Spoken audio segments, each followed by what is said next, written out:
All right, thanks for coming today.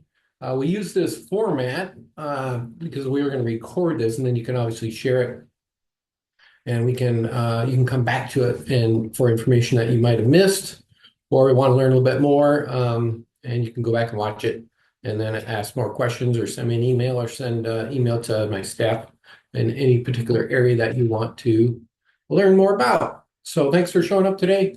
Probably be half hour, 45 minutes, and I have a bunch of questions here from staff, parents, etc., community members. So I'll work on those. But maybe while we're letting more and more people show up here, maybe I'll talk a little bit about Deer Valley. If you don't know too much about us, obviously our website, dvusd.org, is very helpful. It has a lot on there, a lot of information, individual school information, as well as district information. So I always recommend our website for information and any question that you might have.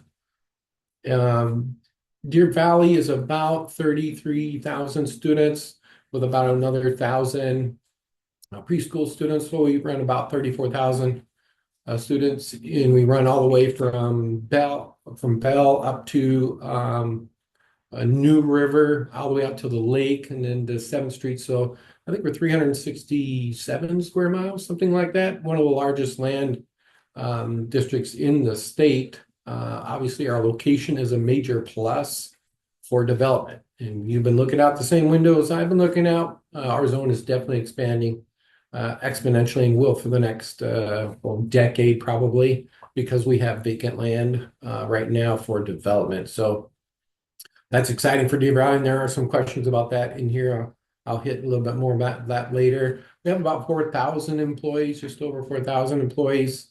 Um, we just found out yesterday that we are one of Forbes' best mid-size employers. We actually have two national titles in that area, and one in 5 years running here in Arizona. So it's a popular place to work. We have great culture and climate here. So obviously, happy employees creates for a great environment for students as well. So a little bit about me as we get more people joining. I was originally born in Minnesota, went up to Alaska with my parents. They were looking for work in the 60s. I was just a little tight, like 6 months old. We were in Anchorage for 4 years. My dad and two of his brothers and their wives and my cousins, went up to Alaska to find work, and they just never left. They loved it. We lived in Anchorage for 4 years, and we moved out to a little town called Glen Allen. We're rural, about 200 miles inland from Anchorage. I grew up there, went to school in Seattle, Washington, Seattle Pacific.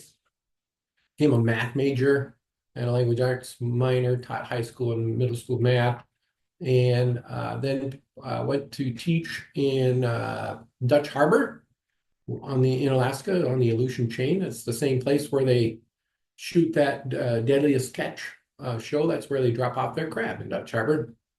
And then I went married a met a Michigan girl, married a Michigan girl.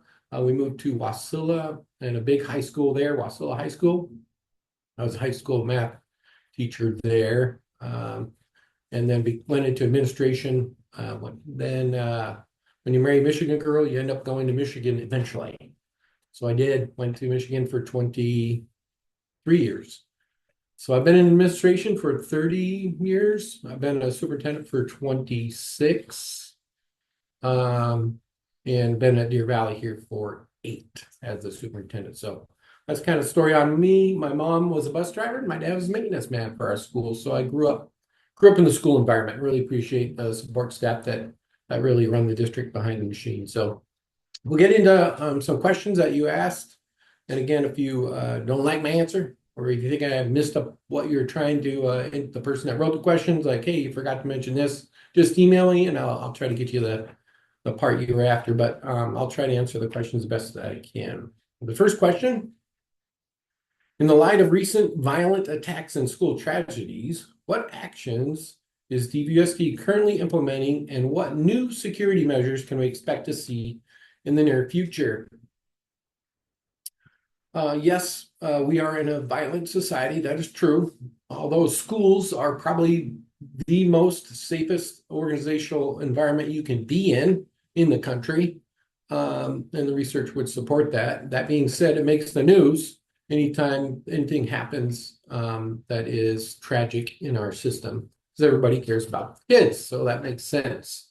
In the 26 years I've been a superintendent, we've never been on the front page, but we could be on the front page tomorrow. It's just that kind of society we are in. Much of what we do, is around prevention. So we have great fences. We have great, again, Madam Mayor, I've been in multiple states, and Arizona in particular, Deer Valley, our security systems are way better than anywhere I've ever been. We have solid fences in most locations. We have double fences around the students in a lot of cases. We have security cameras, a lot of protocols. And we work with the community police departments. In our case, since Deer Valley doesn't exist, we're a part of 5 different jurisdictions. We obviously work with the county, the sheriffs, the local PD as well. We have quarterly meetings with them, making sure we're all on the same page. Probably most of the action is around threats online. And so we obviously work with the FBI and then our local PD 24/7. And we have great relationships with them. And that's where we get our information, because you can have the best locks, you can have the best fences, you can have the best security. But it turns out the research says your best defense is information. And so when we develop a culture and a climate of sharing and trust, students and families give us the information about a potential problem before it becomes a problem. That is your best defense against tragedy in a system. And if you read any of the stories of events, most of the time, there were warning signs, most of the time. And so if you can get to the warning systems first to help those students or that staff member or that community member from doing something tragic, that is your best defense. So the question really talks too about what in the future. Obviously, our bond is a major component to our security systems, our making sure our alarms work, making sure our cameras work. Right now, by probably January, we will have the best camera system in Arizona in our high schools. And that's obviously probably where most of our action would happen anyway. We have cameras throughout our whole system, and those are not cheap. And to maintain those are also not cheap as well. So our bond is a big player in future locking systems, future camera systems, communication systems. Those all take dollars. And our bond historically has put all those into position and will continue in the future. As you know, we have a measure in November, a bond and an override, but the bond is not a tax increase. It's a continuation of our current tax rate. And so the level of securities that we have today will only get better over time if we continue to invest dollars in that. So great question. But really the secret to staying off the front page is communication with your families, community members, and students who also want a safe environment. Next question. What is being done to address high school students' emotional intelligence? These are skills that young adults need to learn for the workforce, for life, and to be contributing members of society.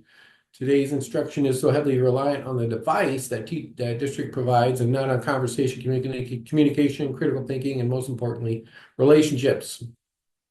The second part of that equation there that you did mention is really the secret to school and the success of students. It is relationships, it is connection to your teacher, to some event at school, something that you can plug into.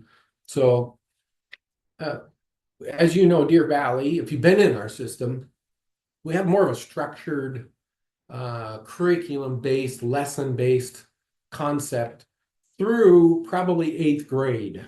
So it's more K-8, where we're teaching the kid how to fish, not just giving them fish. So the concept here is to teach a student and model for a student how to lower anxiety, how to handle stress, how to have conversations, et cetera, more in maybe in a one class or a certain time of day or that concept. So if you've been in our system for 9 years, by the time you get to high school, you should be able to apply those concepts in real time, in real situations.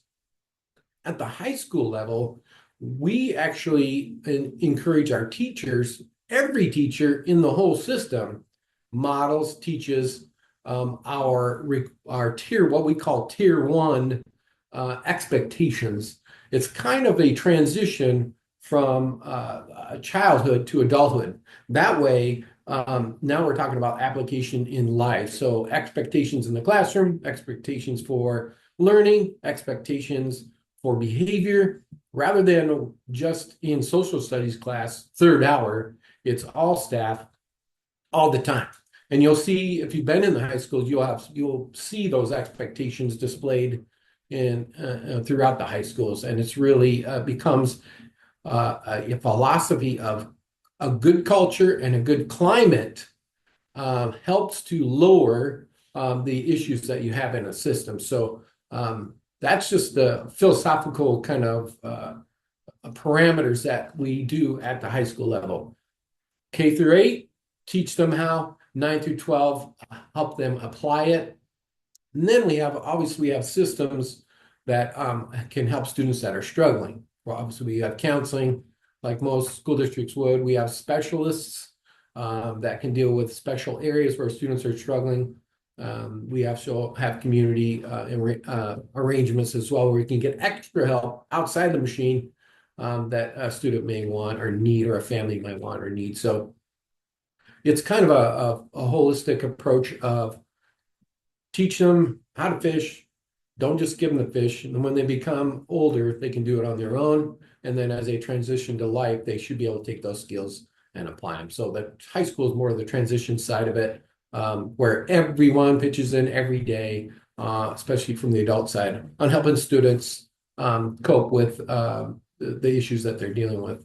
As you know, as a parent or a community member, social media is a big player, of which we do not control 24/7. So your role in that is super important as well. You need to be on top of your students on what they're doing on social media, how they access it, who they are contacting, who they're integrating with. That is just as big a player as anything that we do. Obviously, if you can model what we are doing and copy what we are doing and what we're trying to teach, reinforcing it makes it stick better with students. So good question. That's kind of how we approach the emotional side of students and the issues that they might be dealing with. Question number 3, how well is Aspire Online Academy doing as far as attendance? And is there any major change to its structure, format in the upcoming years? This program has been a solid alternative for our family.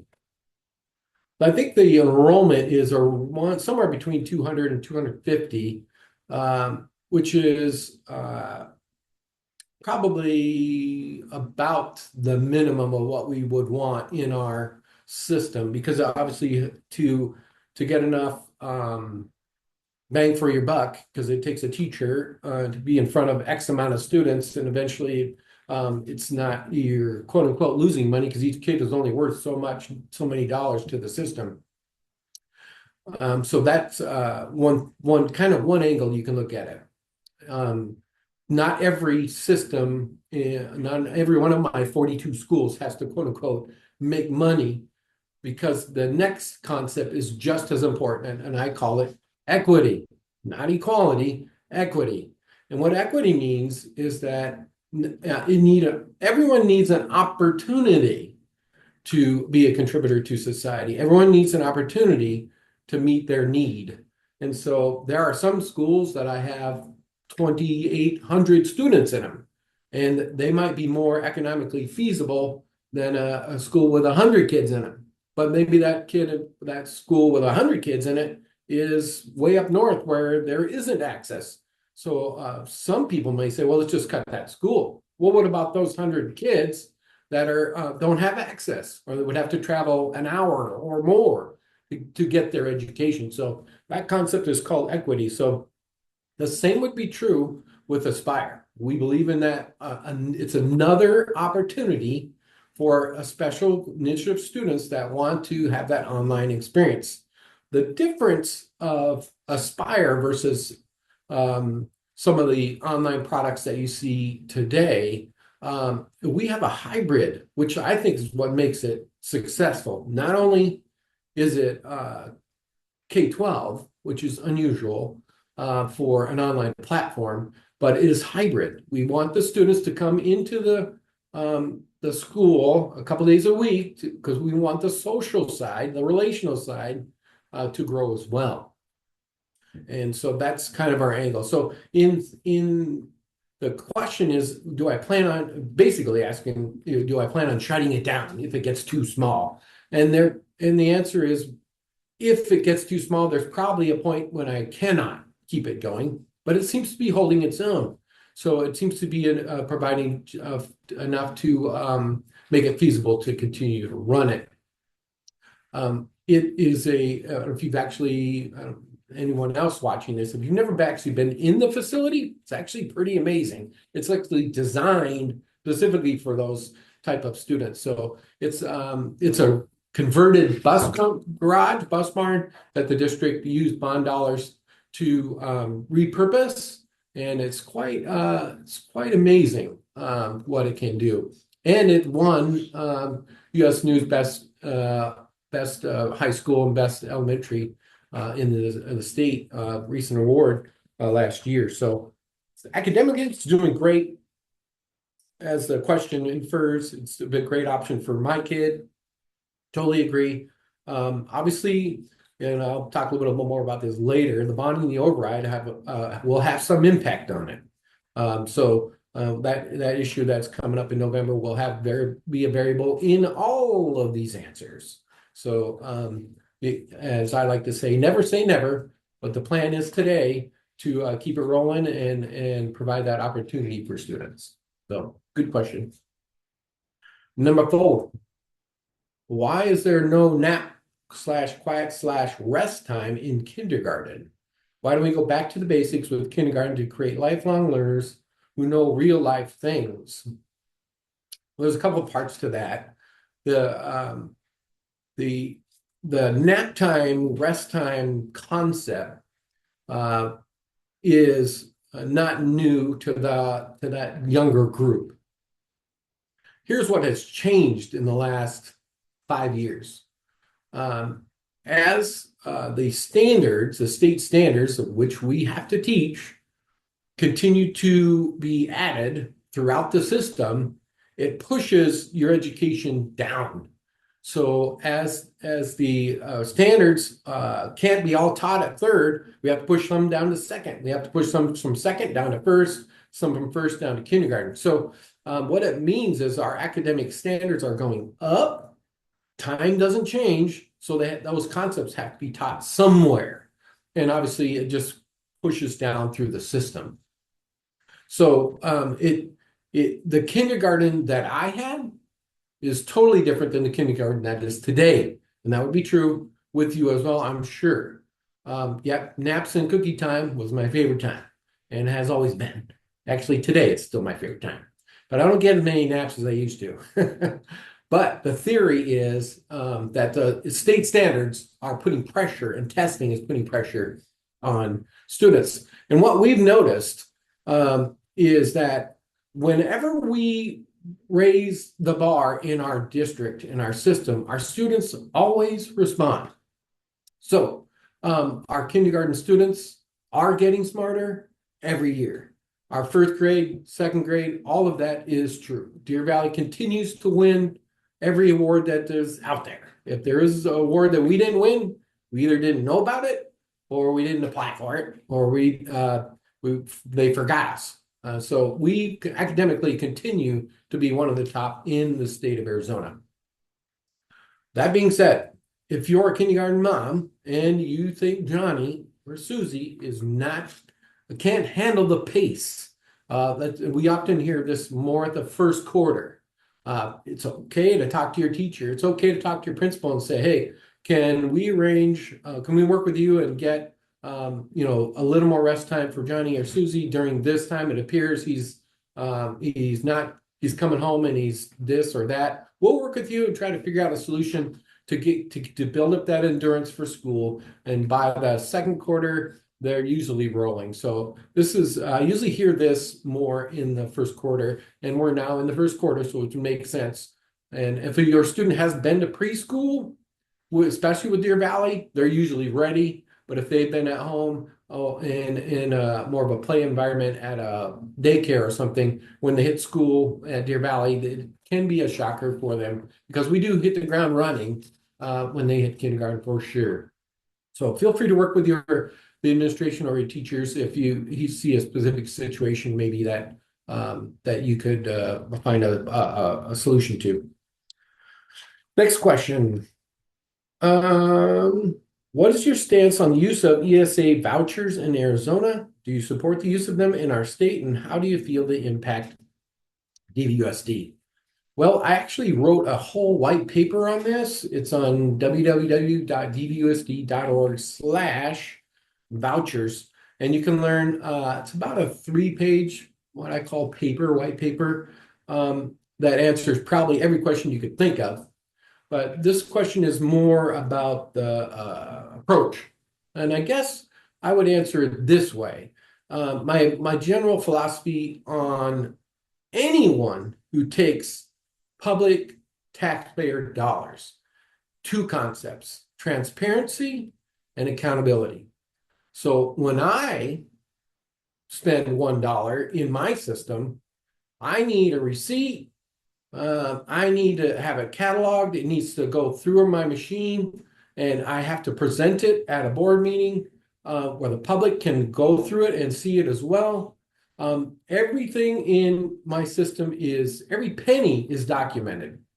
This is not the case with vouchers or even private or charter schools. They have the ability to, quote unquote, not follow my rules, the ones that I'm regulated under. So I'm not against the concept of choice. All I'm against is the concept of no transparency or no accountability for Arizona taxpayer dollars. And again, you can read my voucher and my charter paper on the same page at dvusd.org/charters. Our charter school report, I think, is what it's labeled. It's been there like 7 years, and I usually just update it. Though it's on the superintendent's page, both of them are there. And you can pick up my general philosophy on these concepts. A lot of people don't know the rules around that and what actually happens.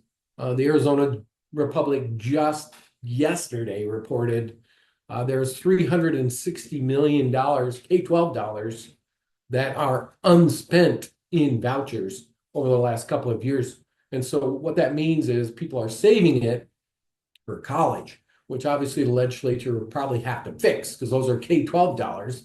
But they didn't think of all the unintended consequences of not putting rules around this system.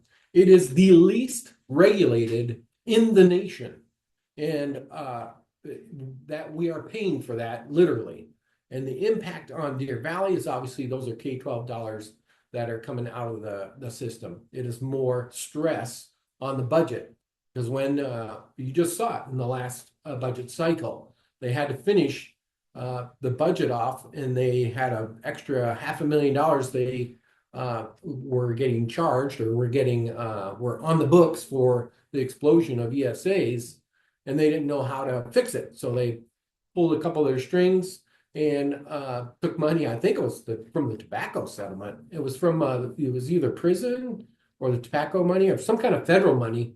So in general, the concept was taking from police, taking from fire, taking from water, taking from the community to fix the state budget, which the problem was the vouchers. That was the problem. They didn't want to fix the problem. And so they just kept going forward with it. And so, and it's basically going to bankrupt the state if they don't figure out how to fix it. Because right now, it's uncontrolled. I don't know if you saw 2 weeks ago, there was a family that bought 3 razors, and it went all the way to the state board. They appealed it all the way to the state board, and there was a divided decision. They finally allowed or turned it down that they couldn't buy razors with their ESA money. And that kind of stuff is happening all the time. And the public doesn't know because they believe in this concept called choice. But in this case, it's usually the school's choice, that it's not the person's choice. If you're going to a charter or a private, they can tell you, no, you don't get to come here. So it's the school's choice. Same concept with vouchers. If you're going to take taxpayer money, you need to be accountable for it. And that's fine. And if you're accountable for it, and I can go on a website and see what you spent if you bought curriculum, if you bought tutoring, I need to be able to see that because I'm an Arizona taxpayer. The public can do that with me, but I can't do that with them. So that's in general, my philosophy on vouchers, on privates, and on Arizona charters. Same concept. If you're going to take Arizona tax money, you gotta be responsible, transparent, and accountable to the taxpayers, like the public school system is. So it is having an impact on us. I would say, if you look at the data, since about 80% of the users of ESAs go to private schools, actually charters got more of an impact from it than we did. Our customers basically stayed, but the charter schools, we are hearing a lot of noise from the charter schools that they took their money and jumped to the private sector, because I know just most of the privates just raised their tuition and took their dough. So that's kind of my general philosophy on ESAs and vouchers. Not against choice, just want more transparency, more accountability. And again, you can read my whole summary on the website. Number 6. What is your classroom experience? Well, I think I mentioned at the beginning, when I did my teaching internships in Seattle, in the big city of Seattle, I think I mainly did middle school. That was most of my different experiences there. And then when I went to Alaska, I was a high school math teacher in rural first, small rural, and Dutch Harbor, I talked about that. And then at a large high school in Wasilla, Alaska. So I taught language arts as well in Dutch Harbor and in Alaska. My theory, I had a language arts minor. My theory was I love to coach kids. I love to do clubs, that kind of thing. I thought that if I had reading, writing, arithmetic, I could get a job, and I was right. I had 5 job offers on the moment I graduated in my first job fair. And so I ended up going out to Dutch Harbor and teaching language arts and math there. When I went to the bigger high school, obviously I taught high school math, and I'd be 3 sections of trig and one section of calculus, one of algebra or whatever, consumer math. So that's what you do in a bigger system. So I enjoyed teaching and coaching my years in the teacher chair. And one of the pluses of going to all of these classrooms from kindergarten or even preschool up to the high schools is that I get to see the authenticity, the consistency, and what's actually happening in real time. And we go all the way from New River down to Bell. So I have to zoom around to do this. But that way I can see if they have an issue or administration or has an issue, they can get right to me right away in real time. And I'll see if I can help them solve their problems. I've been able to get to 500 classrooms a year. And usually that 500th visit, we have cookies. And I usually bring some Oreos as well. Cookies and milk, can't go wrong there. Okay, next question. How will the budget shortfalls be handled if a bond and override does not pass in November? That's 2-part question. Obviously, the bond is one and the override's another. One, I often hear some discussion or ideas around, well, if we only do one, we don't have to do the other. because they have so much money in this, they could just move it to that. Number one, that's not how it works. You can't move money from, say, a federal program and move it over and build a building. Or you can't take money that's part of a grant and put in a HVAC unit. So each of your dollars in education are attached to something. It's pretty rare that your dollars don't have some kind of string to it. That's just how our democracy is set up. So about 85% of our budget is people, and that would be true in every school system in America. It runs around that number. So the other 15% is what turns your lights on, what runs the AC units, what replaces the gym floor, which replaces the roof, fixes something that's broken. That 15% is what the machine runs on. And so in Arizona, as you know, we've dropped from 49th down to 51st. We are now the bottom in public funding for students. So our steady march to the bottom began about 20 years ago, and we've been having a steady march to the bottom ever since. And so Arizona, although it performs about 12 positions above their dollar, which is very unusual, usually you can draw a line from their funding right across to their performance. Arizona gets the worst funding and performs in the 35 to 40, 37 range, which is unusual. So we do get a bang for our buck here in Arizona.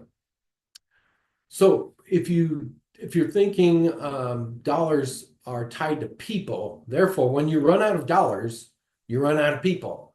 If there's students are one variable in the equation. If we continue to grow in this zone, and it looks like we will over the next decade, that will help us. But when you cut the override, for example, it will have to be phased out 11 million at a time for 3 years. So $33 million, which is over 10% of my budget. I'm about a $300 million operation. That's 10%. And imagine if you had to cut 10% out of your home budget.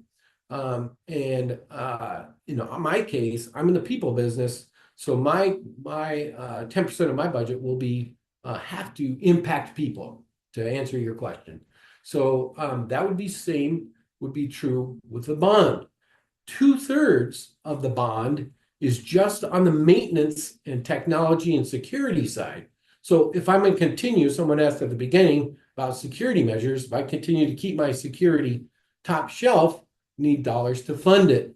If I don't get the bond, then that money has to come from my little slice of 15%.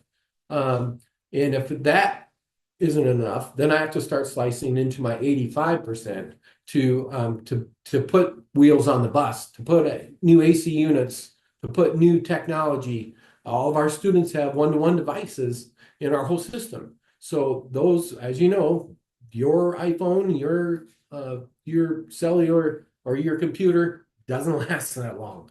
We're in a throwaway society. That stuff only has a lifespan of 3 to 5 years. So we try to maximize the use of that, but those need to be renewed at all times. So the same would be true with a bus. You can't run a bus forever. It eventually breaks down. An AC unit in Arizona eventually breaks down. So something has to be, some dollars have to be put into what you would call preventive maintenance at your home. Same concept with us. And if we cut down those two resources, then it will impact people. It will impact our operation, no question.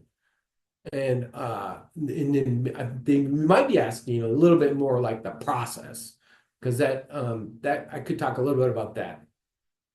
In general, my job as superintendent is to make recommendations to the board. So I have a team of, we call them cabinet, assistant soups, directors, specialists, that get together pretty much every week. And if we were in this scenario, we would have to start making recommendations, cutting this, cutting that, cutting this.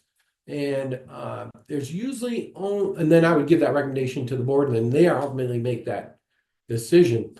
But usually when it comes to money in education, if you're not cutting people, then you are compressing them and putting more students in the classroom. So in our system, for example, with 4,000 employees and 35,000 students, you can make more money, for lack of a, but you can generate more revenue, maybe that's the way to say it, by putting more kids in a classroom.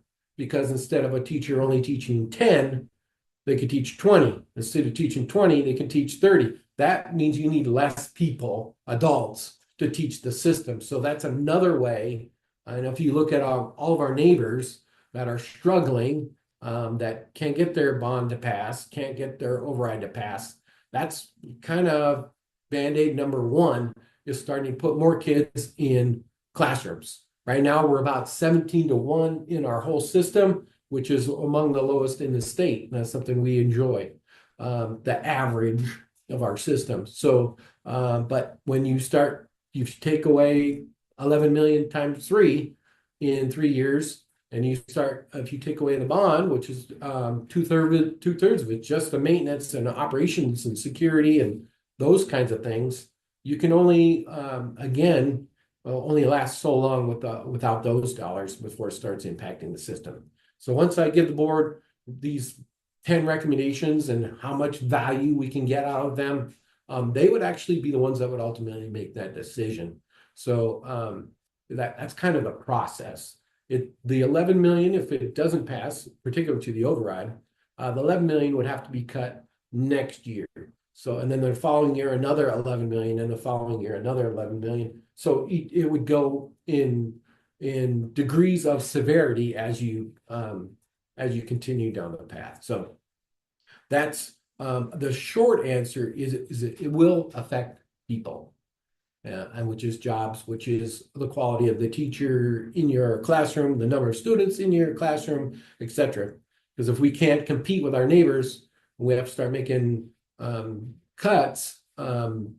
It's just natural that people will say, well, I'm out of here. I'm going to go across the street where they have better community support. So, and that you can see that in real time today. We get teachers from our neighbors that can't pass bonds and overrides.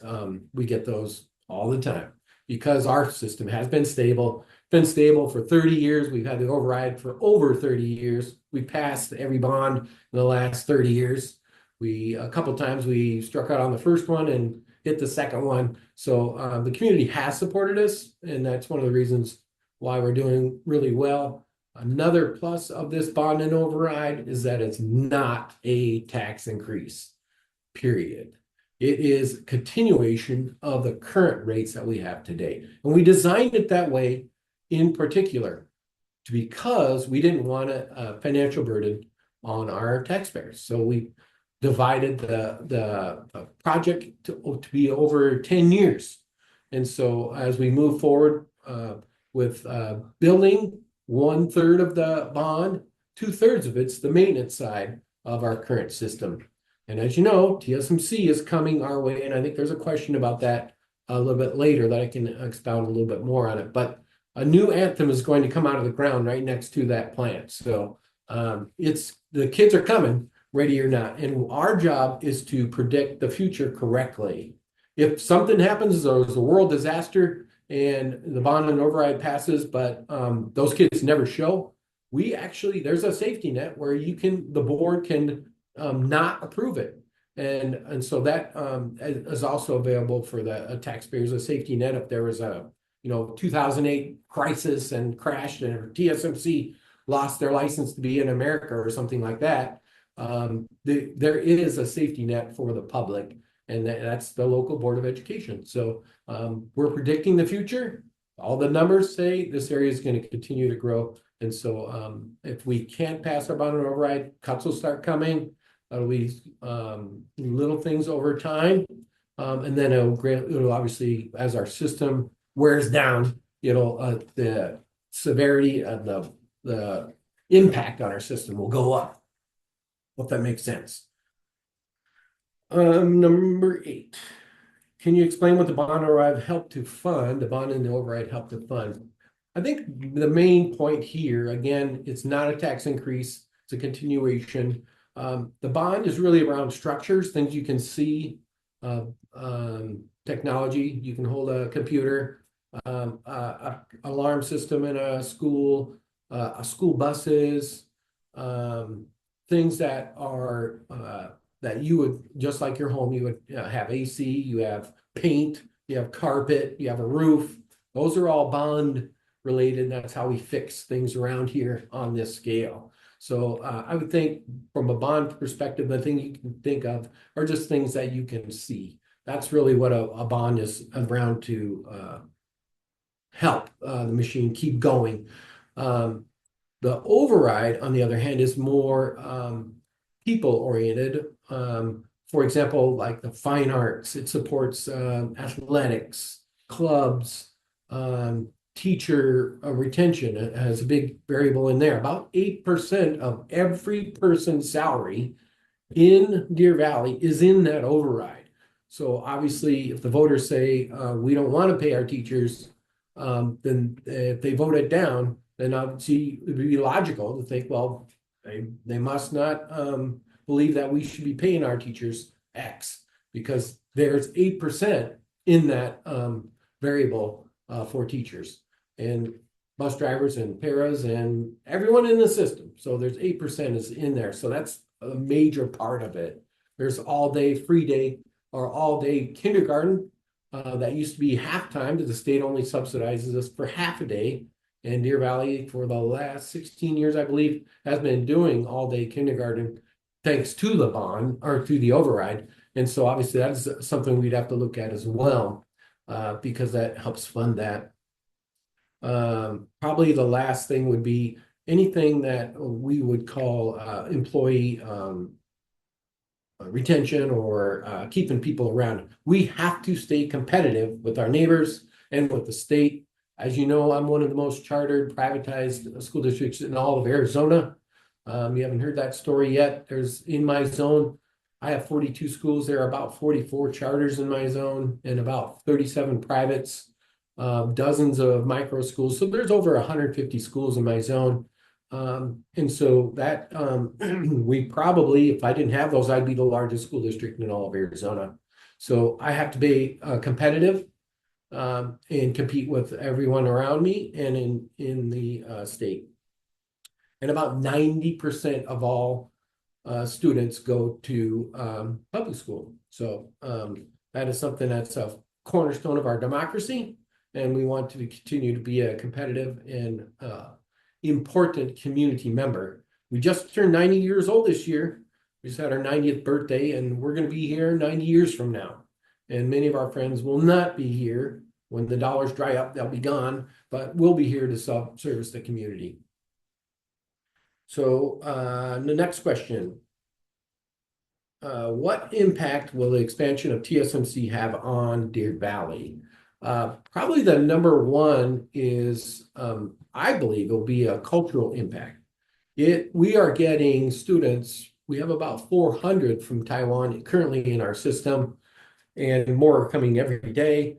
All the feeder companies, there'll be about 40 feeder companies that will be coming as well. Little by little, they are trickling in. They're about 6 months to a year from producing chips, obviously depending on the economy and how their construction continues to go. But we think all this influx of people from around the world will have a major impact on our zone.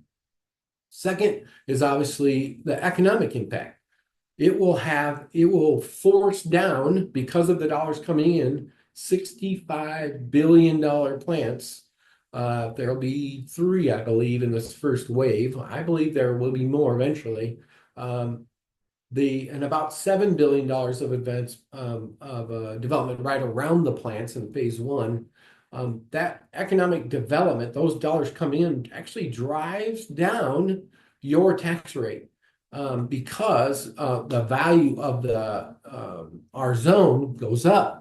And so that's another major impact. Obviously, the last, probably one of the most important is the growth and making sure that we're ready for it. I meet with state officials and have for since the day I got here. because I want to know what's happening in my zone. And turns out all of their predictions have come true, and they've talked about particularly about TSMC, because obviously they are 4 times bigger than Intel. They're Intel's bigger brother. They're the world's largest chip manufacturer, and it's right dead center of my district. So geographically, it will have a major impact in that zone. So up to 10,000 students in the next decade will be coming through that just in that zone alone. And then all the other parts of my district will also be impacted, obviously, by people trying to move here to work or to enjoy the growth and location. We are in prime location spot for development because you can head north right from our zone, and then be kind of centrally located to really what will be the future center of Arizona.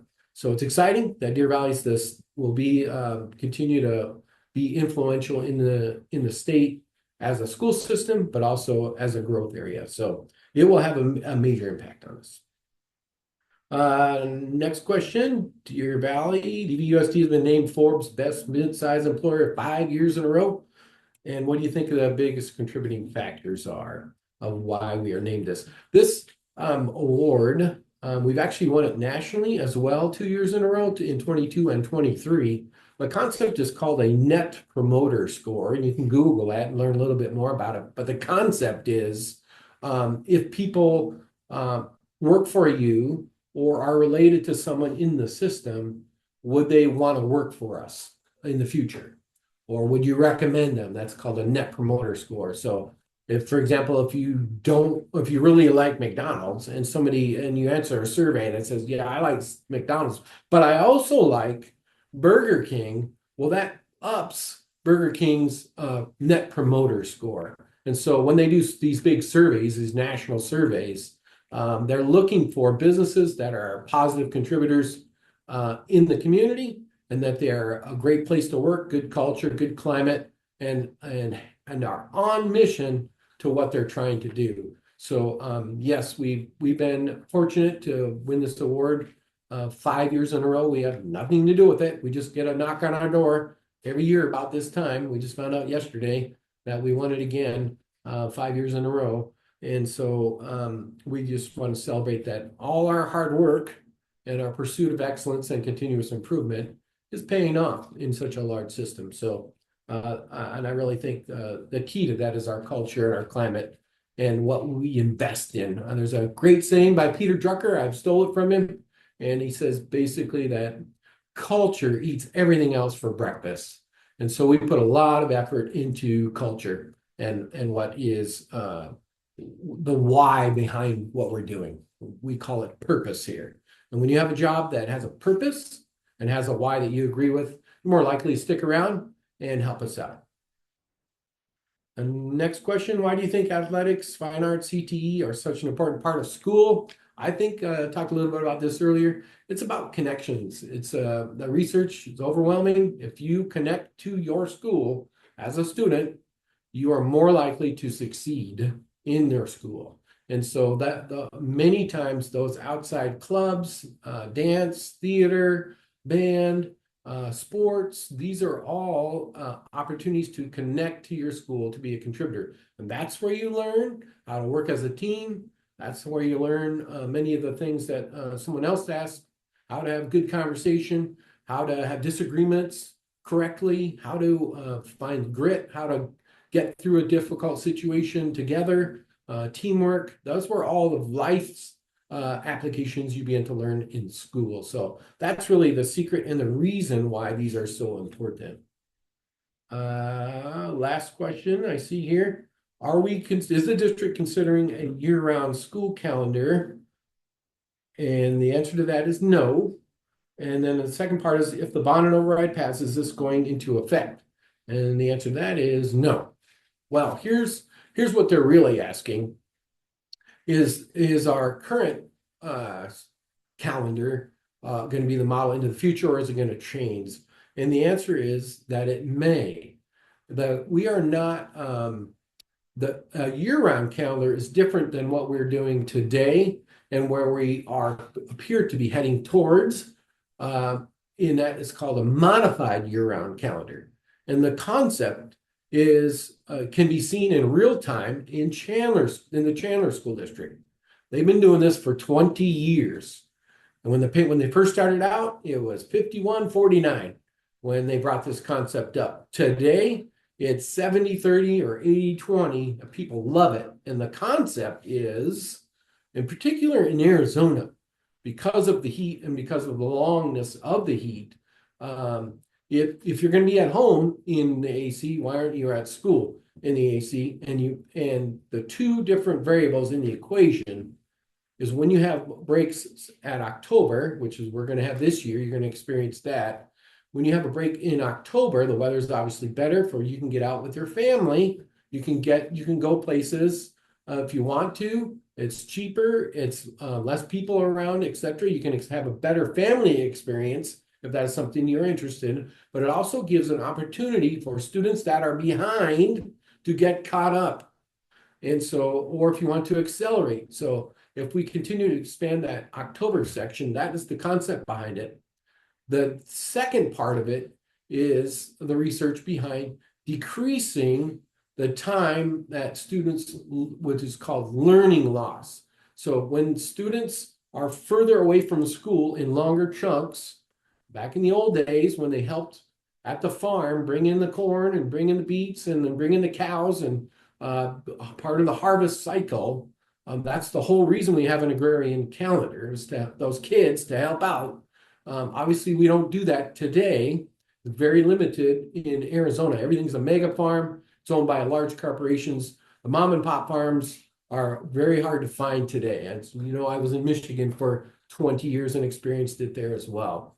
So the concept is decrease learning loss, increase opportunities for more learning. So I don't suspect we'll see any changes in our next 2 or 3 years around the calendar, but it's something we're thinking about. But we'll never go to a what we just call a year-round calendar. We might go to a modified, and we have a little taste of it this year, and you'll experience it, and you'll let us know how you think it works, if that's a good thing or not. So keep us informed on your thoughts on that. I have 2 announcements that I have to make.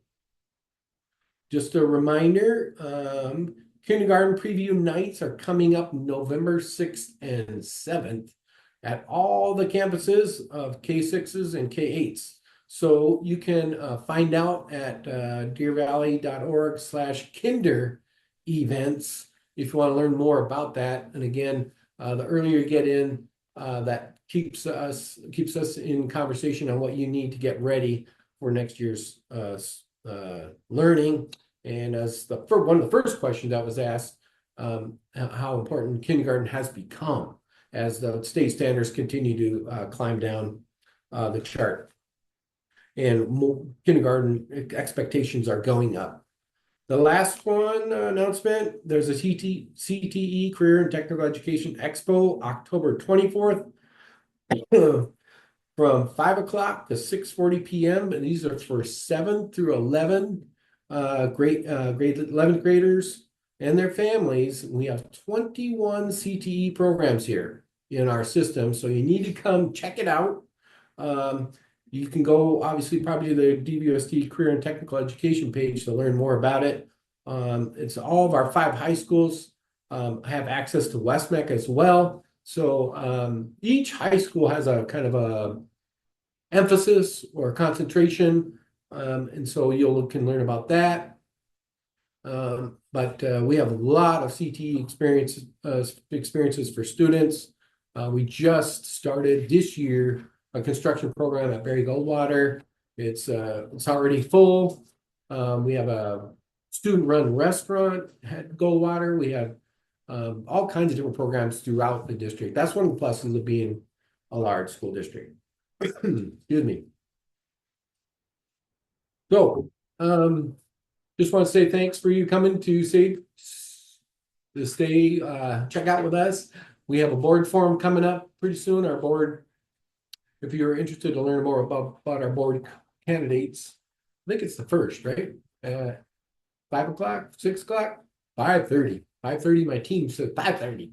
So if you want to learn more about the board candidates that are interested in, because that actually will be on the ballot as well, November 5th. So if you want to know a little bit about what's going on, you can also tune in. It'll be live streamed. So again, October 1st at 5:30. I think there's a meet and greet there as well if you want to see them live and in person right before. So you can come check that out if you'd like. So again, thanks for watching. And I think we're right on schedule. 2 minutes to spare. So if you want to know more information, I missed what you were trying to get at, feel free to email me. And again, feel free to pass this around once we upload it. Well, it'll be available throughout the system. So that way more people can get access to the information right from Dr. Finch. So again, thanks for the opportunity to be your superintendent now in year number 8. I've enjoyed it, loved Arizona, I love this area, and I'm really excited about where Deer Valley is going in the future. So thanks for your support. Thanks for helping Deer Valley become one of the best school districts in all of Arizona. Have a great day.